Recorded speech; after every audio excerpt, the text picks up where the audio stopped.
Hi friends, இன்றைக்கி வந்து plus சைஸில் 4XL கலெக்ஷன் ஷேர் பண்ண போகிறேன். 4XL வந்து ஆலியா கட் வெரைட்டி.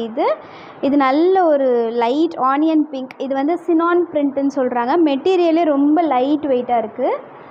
ரொம்ப கேரி பண்ணுறதுக்கே ரொம்ப சூப்பராக இருக்குது மெட்டீரியல். அதே மாதிரி எம்ப்ராய்டரி ஒர்க் வந்து நல்ல ஒரு பர்பிள் கலர். பட் இந்த பிரிண்ட் பார்த்திங்கனாவே தெரியும், நல்ல ஒரு ஷைனிங்காக இருக்கும்.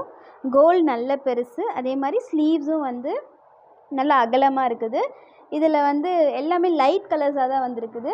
இதில் வந்து இன்னும் 3 கலர் இருக்குது. லைட் ப்ளூ மாதிரி ஒன்று இருக்குது. இந்த கலரில் இந்த பிரிண்ட் ஒர்க் ரொம்ப எலகண்ட்டாக இருக்குது, பார்க்குறதுக்கு ரிச் லுக்காக இருக்குது. அதே மாதிரி ஒரு லைட் க்ரீன் ப்ளஸ் ஒரு லைட் பிங்க், அந்த கனகாமர கலர் மாதிரி ரொம்ப இது கலர் சொல்ல தெரியல, பட் ரொம்ப சூப்பராக இருக்குது பார்க்குறதுக்கே. இந்த கலெக்ஷன் பிடிச்சிருந்துச்சுன்னா ஜோஹா கலெக்ஷனை விசிட் பண்ணுங்கள்.